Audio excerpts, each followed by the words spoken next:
Bonjour et bienvenue sur Kansei, un petit accueil d'une coursive qui est la particularité de ce reportage aujourd'hui.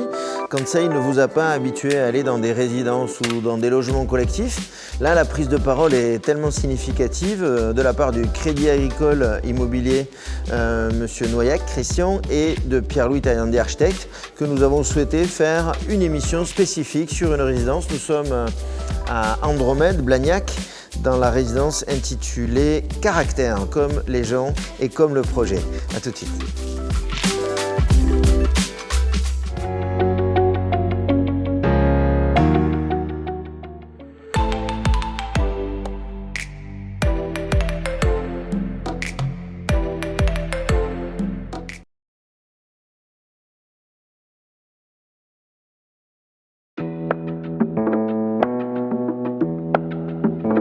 Salut Pierre-Louis.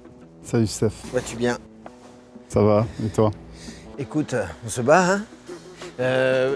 J'ai préparé, t'imagines ma première question, parce qu'on est habitués tous les deux un peu à parler d'architecture. La résidence ici, elle s'appelle Caractère. Ouais. C'est toi qui as trouvé le nom?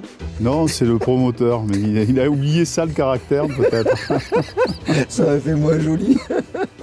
Donc sur ce projet-là, on retrouve de l'agence Pierre-Louis Taillandier, puisqu'on a une habitabilité, de l'intelligence, de l'architecture, de l'industrie. Enfin, c'est quoi là? Tu arrives comment sur ce projet? On répond avec Christian Noyac et Crédit Agricole Immobilier à un appel d'offres au PIDEA. Et dans cet appel d'offres, il est stipulé qu'il faut qu'il y ait 85% d'appartements traversants. Donc on a une ambition, c'est de dire nous, pour gagner ce concours, on ne va pas faire 85%, on va faire 100%. Comme c'est un immeuble de standing où il n'y a pas de logements sociaux, la seule réponse pour faire 100% d'appartements traversants, c'est d'utiliser un système qui est connoté des années 60, ce sont les coursives extérieures. Donc on a pris ce qu'on utilise souvent dans les bâtiments tertiaires de bureaux, c'est l'option Atrium. Et on a créé cette venelle bioclimatique. Donc la venelle, ce que tu appelles, c'est ce phénomène de rue éclairée en structure exactement, qui fait la jonction entre les immeubles que tu as, sur lesquels nous sommes, et la façade principale sur le boulevard. Donc l'enjeu, l'intelligence, c'est cette venelle, cette rue, et aussi on retrouve un peu ce côté extravagance du hall, quoi. Oui, je pense que l'intelligence, c'est gentil, mais je pense que c'est le courage du promoteur, parce que pour arriver à ça, on sort des sentiers battus, et il a fallu qu'on ait deux dérogations gouvernementales, ce qu'on appelle des PUCA. L'une par rapport à la thermique, pour montrer que ce qu'on était en train de faire était un véritable avancée par rapport à la problématique du réchauffement climatique. C'est-à-dire l'idée derrière, c'est d'éviter les climatiseurs qu'on voit fleurir partout. Et la deuxième, c'était la problématique incendie, puisqu'on se retrouve dans un atrium, et par rapport au logement, c'est un peu problématique. Et ce qu'on pense, c'est que on l'a fait avant Covid, cet immeuble, et on pense que ce genre d'espace, ces espaces entre deux, ces espaces supplémentaires qui sont nécessaires pour la création d'un programme, permettent de rencontrer et de se faire rencontrer les gens, mais aussi de s'approprier ces espaces qui sont des espaces collectifs. C'est une invitation à revoisiner, on va dire. Ouais, je pense que la problématique du confinement a encore renforcé des traits qui étaient déjà inhérents dans notre société, l'individualisme forcené. Et je crois que les gens aussi ont besoin de partager, de se voir un peu plus. Je crois que ça, c'est une grande leçon de ce que nous vivons en ce moment. Merci Pierre-Louis. On va découvrir ce produit-là qui est très très intéressant et qui me surprend beaucoup depuis que je le découvre avec Christian et toi depuis ce matin. Donc j'y vais, j'ai envie. Je te laisse un peu, pas sur la route parce que je sais que tu es sur une autoroute. Et on se retrouve bientôt sur un projet où on aura l'occasion d'échanger un peu plus longtemps. Ça marche. Merci À Pierre-Louis. bientôt. Salut Steph. Ciao.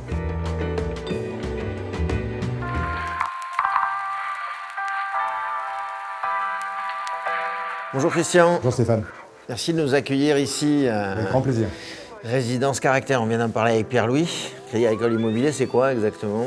C'est une filiale du Crédit Agricole qui est filiale de Casa, la maison mère, et filiale des caisses régionales du Crédit Agricole à 50% chacun. Donc c'est vraiment la filière immobilière du Crédit Agricole. On est sur donc, une mixité. On vient de parler avec Pierre-Louis de l'intelligence de la rue. Est-ce que vous pouvez me donner votre version à vous de cette philosophie de projet dans sa globalité? C'est une version qu'on partage tous les deux, et ça a été l'envie commune qu'on a eue de créer un immeuble. Alors ça nous est venu aussi du fait de se dire on veut redonner finalement aux parties communes de l'immeuble finalement beaucoup de noblesse. Et la noblesse pour nous c'est deux choses, c'est l'espace et c'est la lumière. C'était important pour nous parce qu'on a un immeuble qui est très long, qui est allongé, donc on se disait comment on va faire pour faire cheminer des gens dans des espaces qui seront noirs, etc., avec de la lumière pas artificielle. Ça ne nous semblait pas envisageable. Et puis on avait aussi de la part de la ville de Blagnac et d'Oppilia à répondre à un cahier des charges exigeant. De la mixité, je l'ai dit, trouver des logements plutôt individuels comme de la villa. Et puis tous les logements, 70% devaient être traversants.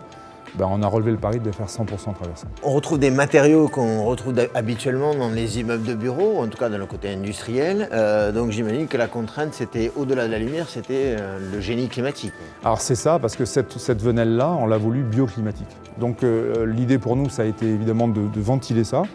De faire avec un autre terme pompeux du free cooling, c'est-à-dire qu'on prend la fraîcheur de la nuit, on la fait rentrer, et puis on l'enferme la journée pour rafraîchir ces surfaces-là.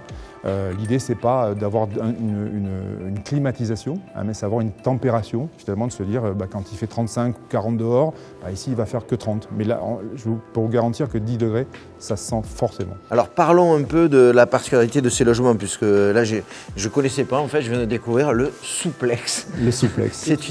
C'est une des solutions en fait de l'habitabilité ici.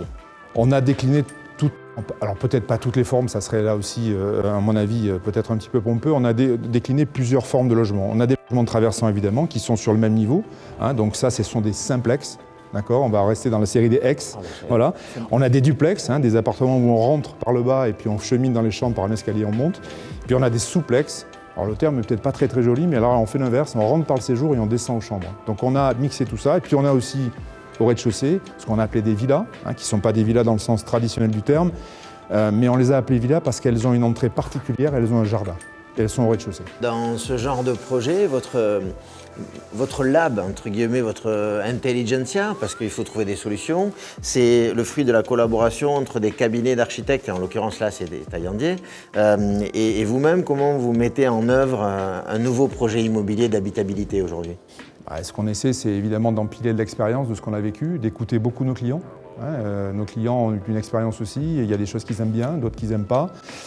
Donc on essaie de ramener tout ça. La seule prétention qu'on peut avoir, c'est ça. Nous, c'est maître d'ouvrage, c'est de bien écouter les gens qui vivent dans les espaces qu'on fabrique, et puis d'en tirer ensuite des cahiers des charges. Mais je crois que le maître mot, c'est conviction et expérience. Voilà, on a des convictions qui viennent de nos expériences passées. Et puis de l'ambition aussi, l'ambition de se dire il faut que finalement on fait ça pour qui? On fait ça pour des gens qui vont vivre là, il faut qu'ils y vivent bien. Voilà. Je pense qu'il y a une qualité architecturale et moi ce que j'ai envie c'est que mes clients soient fiers de me dire monsieur moi j'habite dans cet immeuble là et qu'ils le nomment et qu'ils le reconnaissent. Voilà. Vous êtes un directeur régional heureux?